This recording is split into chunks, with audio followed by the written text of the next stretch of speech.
25 տարի առաջ այստեղ հանրապետական հավաքակայանում տեղի ունեցավ Արցախյան պատերազմ մեկնող կամավորականների առաջին երթման արարողությունը։ Նրանք ու նրանց պես-ները Արցախում փայլուն հաղթանակ տարան։ Գերմանացի դրամատուրգ Բրեխտի պիեսներից մեկում կա մի հետաքրքիր երկխոսություն։ Աշակերտն ասում է դժբախտային երկիրը, որը հերոսներ չունի։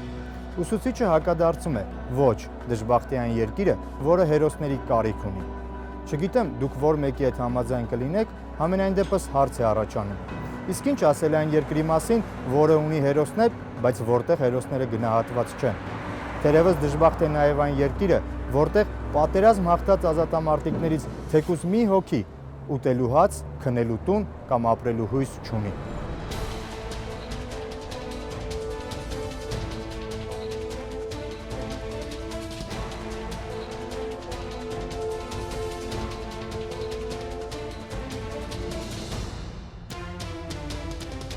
Որ մենք միշտ էլ ունեցել ենք հերոսներ, հպարտանալու կամ ոգեշնչվելու կերպարներ կասկածից վեր է ու քննարկումից դուրս։ Մեր անցյալը հարուստ է հերոսական կերպարներով, շատ հեռու չգնանք, հիշենք թեկուզ մի քանիսին։ Ընդամենը 1.5 դար առաջ հայ ժողովրդի իսկական հերոսները հայդուկային շարժումներից ծնունդ առած ֆիդայիներն էին, որոնք պսակվում էին զենքի հետ, քարանձավը դարձնում տուն, քարը բարձ ու պաշտպան կանգնում հալածվող հայությանը։ Ոչ փառք, ոչ հանգիստ, ոչ հաշիվ, ասում էր ֆիդայապետ Հրայր Դժոխքը։ Ֆիդային պիտի մեռնի գնդակից, կախաղանի վրա կամ բանտի մեջ, եթե հավատարիմ է իր ուխտին։ Ու ինքն էլ հենց ընկավ գնդակից, իր ուխտին հավատարիմ։ Ունեցել են Գևորգ Չաուշ, ում մասին թշնամին էր անգամ հիացմունքով խոսում։ Օրինակ Բիթլիսում թուրքական զորքերի հրամանատար Քյոսա Բինբաշին իր սպաներին մի առիթով ասել էր. «Եթե ես հայ լինեի, կուզենայի Գևորգ Չաուշ լինել»։ Պատկերացրեք, երբ Չաուշը մոտենում էր հայկական գյուղերին, մարդիկ իրար աչքալույս էին տալիս, ասելով Գևորգը եկավ։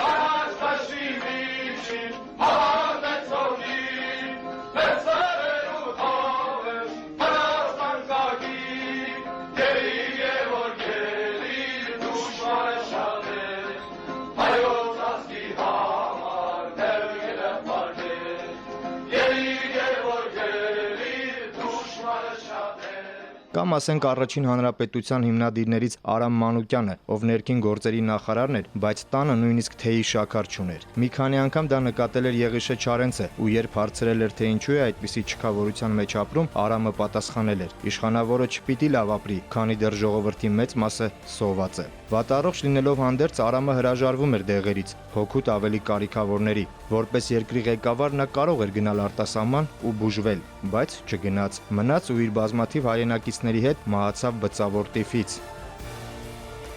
Հայրենիքին ու ժողովրդին անձնազոհության այս աստիճանի նվիրված հերոսներ Հրայր Դժոխքից, Գևորգ Չաուշից ու Արամ Մանուկյանից հետո էլ ենք մենք ունեցել։ Արցախի ազատագրական պատերազմում ի հայտ եկան կրպեյաններ, դուշմաններ ու մոնթեներ։ Լավ հատ է դուշման։ Ամեն հոյակապ տեսարանա։ Սենց աշխարհը ոնց որ քոնը լինի։ Մի խոսքով հերոսներով հարուստ ենք, ուղղակի վերաբերմունքով ենք աղքատ, նրանց հանդեպ վերաբերմունքով։ Ցավոք սրտի, հետպատերազմյան տարիներին այսպես օրինակելի չեղավ պատերազմի հաղթանակը ապահովված մարդկանց դերը։ Այսինքն չեղավ այնպեսին, ինչպեսին պետք էր։ Կար ինչ-որտեղ ձևական բնույթի իրական արժևորումը, դա պետք է լիներ ազատամարտիկների, արցախյան ազատամարտի մասնակիցներին այնպիսի կյանքով ապահովելը, պայմաններ ստեղծելը հավասարան, որ սերունդների համար դա օրինակելի լիներ, որ իրենք ձգտեն, որտեղ երբ որ այսօր տեսնում են շատ ծանր վիճակում գտնվող, սոցիալապես ծանր վիճակում գտնվող արցախյան ազատամարտի մասնակից, մարդը մտածում է ինչ-որտեղ, հաջորդ պատերազմի ժամանակ, եթե ինքը մասնակցի, իր ընտանիքն էլ է այս օրը հայտնվելու, հենց սրա համար այստեղ կարևորվում է արդեն պետության դերը։ Մեր ժամանակների հերոսները Ղարաբաղում մահապարտների կռիվ տված ազատամարտիկներն են։ Հենց նրանք իրենց կյանքի, իրենց առողջության հաշվին պաշտպանեցին մեր հողը ու այդ հողի վրա ազատ ապրելու մեր իրավունքը։ Ու հենց նրանք են իրական հերոսները։ Շեշտում եմ իրական, որովհետև վերջին ժամանակների արատավոր բարքերը սկսել են ձևավորել հերոսների մասին այլ պատկերացումներ, այլ ընկալումներ, սկսած հաստակազմ թիկնապահներից վերջացրած հարց լուծող թաղային հեղինակություններով։ Իսկ ահա հաղթանակ կերտած 90-ականների հերոս ազատամարտիկի կերպարը մեծ հաշվով մնացել է կենացների մեջ։ Նրանք հայտնվել են տեսադաշտից եւ ուշադրությունից դուրս։ Նրանք հիշվում են միայն տոնից տոն, առիթից առիթ, ծաղկեպսակից ծաղկեպսակ։ Հետպատերազմյան տարիներին եղավ վիետնամական, աղվանական սինդրոմի նման հետպատերազմյան սինդրոմ, որտեղ ազատամարտիկները իրական մարտնչող ազատամարտիկները հետ մղվեցին, եկան փոխարենը այսպես այն ժամանակ ասում էր ասֆալտի ֆիդայիներ, հա, այս հասկացողությամբ եկան մարդիկ, որոնք պատերազմի հետ էլ կապ չունեին եւ սկսեցին իրենց սրերը ճոճել, թե մենք արել ենք, մեզ պետությունը պետք է գնահատի, մեզ հասարակությունը պետք է սիրի։ Իրական հերոսները, իրական մարտնչողները չէին էլ մտածում, իրենց կերպարի մեջ չէին էլ մտածում, թե ինչ-որ մի բան ուզեն։ Պետության կողմից անկախության սերնդի տեսադաշտում չի պահվում ազատամարտիկի կերպարը որպես դաստիարակիչ գործոն, օրինակելի հայորդի կամ ոգեշնչման աղբյուր։ Հոտեստում ենք, որ արմենչիկների մեր մշակույթը չի ծառայում այս գործին։ Հաղթանակ կերտած իրական հերոսներին թողել հանրությանը մատուցում են ինչ-որ անհասկանալի սուպերմենների կերպարներ։ Դե պատկերացրեք, տարվա մեջ Գոռ Վարդանյանի կռիվ գինոներն ավելի շատ են ցույց տալիս, քան ասենք լեգենդար ազատամարտիկ Պրոշյանցի Պետոյի բացառիկ հերոսությունը, երբ Սրխավենդում 1993-ի Ձմռանը իգլայով կարողանում է ոչնչացնել թշնամու գերձայնային MiG-25 կործանիչը։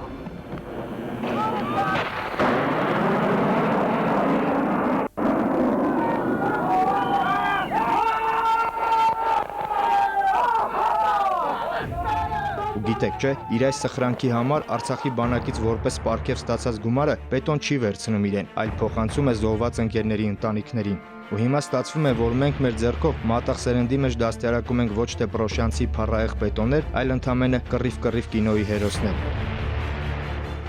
Ազատամարտիկի կերպարը որպես հավաքական կերպար իր ազգի համար ծառայողի, իր ազգի համար նվիրվողի մեծ արժեք պետք է ունենա։ Առաջին հերթին ազատամարտիկը ինքը պետք է գիտակցի, որ իր կերպարը անպայման ուսուցանելի է սերունդների համար, երիտասարդ սերնդի համար, եւ երկրորդը հասարակությունը, երիտասարդությունը պետք է հասկանա, որ միայն այդ ճանապարհով, միայն պայքարի, միայն իր ազգի, իր պետության հիմքում կանգնելով, պետության ազգի համար պայքարելով կարող է արևի տակ իր սերունդների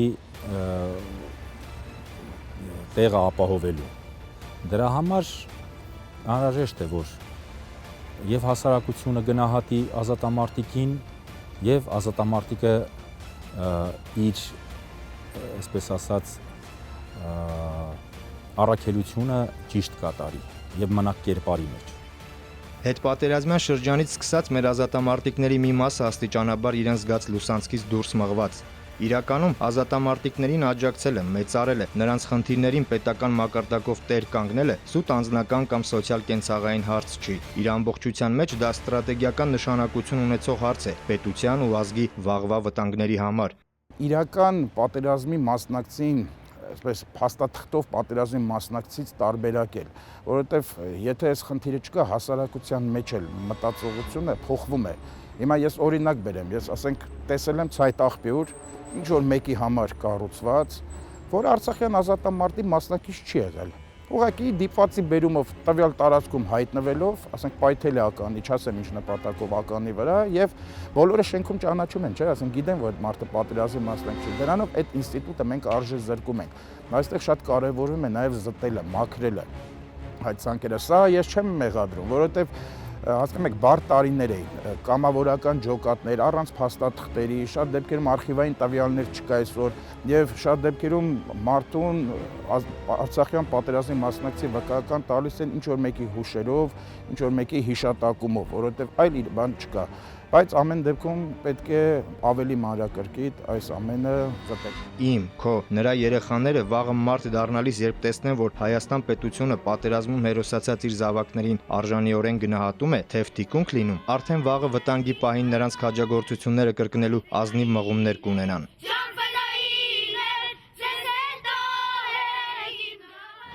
Դուք զինվոր դիտելեք։ Այո։ Երբ։ Երբ մեծանանք։ Երբ պիտի մեծանաք։ Քանի տարի են։ 5 տարեկան, 5 տարի։ Մինչև 5 տարի։ Հիմա քանի տարեկան եք։ 12 տարեկան եք։ Այո։ Պիտի հաղթեք այս պատերազմը։ Այո։ Այո։ Բայց երբ պատերազմի ժամանակ պետք էր, խաղաղ ժամանակ պետք չէ տրամաբանությամբ պետությունն անտեսում է ազատամարտիկներին ու մենակ թողնում կյանքի ապրուստի դժվարությունների առաջ, արդեն խոցելի է դառնում հայրենասիրության գաղափարը, կոտրվում է այդ գաղափարի ողնաշարը։ Սոցիալական բարդ պայմաններում անտարբերության մթնոլորտ է ստեղծվել, չի գնահատվում ոչ զինվորը, ոչ զինվորականը, ոչ հերոսը, ոչ ազատամարտիկը, այդպես չի գնահատվում։ Իհարկե կան առանձին դեպքեր, առանձին այսպես պորտկումներով ավելի գիտակից մասերում, համասարաներում եւ այլն, որ փորձում են հերոսների հիշատակը վառ պահել, հերոսներին արժևորել, քանզի գիտակցում են, որ եթե չլինեն հերոսների գնահատականը, գնահատումը, նոր հերոսներ չեն ծնվի։ Իսկ մենք այնպիսի իրավիճակներում ենք, որ ուզած-չուզած այդ հերոսացման պահերը մեր ազգի մոտ պետք է լինեն։ Պետության վերաբերմունքից բացի կա նաև հանրային վերաբերմունք։ Մենք մի վատ ասացվածք ունենք՝ գնա մեռի, արի սիրեմ։ Եթե հերոսը չի զոհվել, նրան արժևորելու հարցը չի դիտվում անհրաժեշտություն, նրան գնահատելու հարցը չի դիտվում երախտապարտություն, նրան հարգելու հարցը չի դիտվում պարկեշտություն։ Եթե նա չի դարձել եռաբլուրի հող, մեզ հետ մեր կողքին ապրում է, ուրեմն ինչ, երբ, ոնց պատահի, կարելի է վարկաբեկել, վիրավորել, իսկ որ ամենավատն է ուրանալ վաստակը։ Վիրտուալ հարթակներից, միտինգների հարթակներից կամ բարձր ամբիոններից հաճախ կարելի է լսել այս կամ այն ազատամարտիկին նսեմացնող խոսքեր։ Չի նկատվում խղճի ու արժեքների մի կարմիր գիծ, որից այն կողմ անցնել չի կարելի, ուղղակի չի կարելի, քանի որ քաղաքակիրթ հասարակությունը պիտի ունենա իր հերոսների հետ վարվելու մշակույթ, անկախ բոլոր տեսակի տարաձայնություններից։ Հակառակ դեպքում կձևավորվի նպաստավոր միջավայր կեղծ հերոսների կամ ասֆալտի քաջերի բուծման համար։ Այսպիսի խնդիր կա։ Ես որքան գիտեմ, ազատամարտին մասնակցել են 20-ից 25,000 մարդ։ Այսօր ազատամարտի մասնակցի վկայականներ ունեն մոտ 60-65,000-ը։ Պատկերացրեք, ասենք, այդ պետությունը ինչ պիտի անի։ Այսօր ես դրական եմ համարում, որ Պաշտպանության նախարարությունում ավելի ճիշտ միջգերատեսչական հանձնաժողով է ստեղծվել եւ վերանայում են պատերազմի մասնակիցների թիվը, վկայականները փոխում են, որպեսզի կարողանան այն մասը, որ այլ եւ այլ ճանապարհներով ձեռք է բերել այդ վկայականը եւ օգտվում է համապատասխան հնարավորություններից, գոնե կրճատեն, որպեսզի կարողանան իրական ազատամարտիկներին կարգավիճակի հարցը եւ դրանից բխող հետագա արտոնությունները, ասենք, տրամադրել։ Եթե մարդը այդ տարիներին, ասենք, փախած է եղել, այսօր ես չեմ պատկերացնում, թե նա ինչպես ավելի սրտացավ փորձելու օրենսդրական դաշտում գործել իշահ պետության եւ ժողովրդի։ Բայց այն մարդը, որը չի վախեցել իր կյանքը վտանգել, պատրաստ է եղել իր կյանքը վտանգել, այդ մարդկանց վրա կարելի է հենվել։ Արդեն լրացել է 20 տարին, որ ծանր պայմաններում պատերազմ հաղթեցինք ու ազատագրեցինք մեծ կորցրածի փոքր մասը։ Ունեցանք ազգային հերոսներ, զոհված ու կենդանի լեգենդներ, եռաբլուր պանթեոն ու վերջապես մի զորավոր փաստ։ Ի վերջո մենք տարանք ոչ թե բարոյական, այլ հենց ռազմական հաղթանակ, շոշափելի հաղթանակ։ Հիմա կա ազատ Արցախ, անկախ Հայաստան, կանոնավոր բանակ, պաշտպանված սահման։ Սա շատ լավ է։ Այս շղթայի մեջ միայն մի բանն է վատ։ Կան ազատամարտիկներ, որոնք իրենց պաշտպանած հայրենիքում մարդավայել չեն ապրում։ Չասեք ու չմտածեք, թե ֆինանսական ռեսուրսներ չկան։ Սա այն դեպքն է, երբ ֆրանսիացիների ասած կամենալը կարենալ է։ Պիտի որ հետպատերազմյան շրջանում հաղթանակած պետության վերաբերմունքը այլ լիներ ազատամարտիկների, զոհված, հաշմանդամ թե ողջ ու նրանց ընտանիքների նկատմամբ։ Այդ դեպքում այսօր կլիներ ոչ թե սոցիալապես անապահով, իր երկրում անհուսալիորեն միայնակ, բազմաթիվ հարցերի ու կարիքների մեջ խճճված, նստացույց անող ազատամարտիկ, այլ արժանիորեն գնահատված իրական հերոս։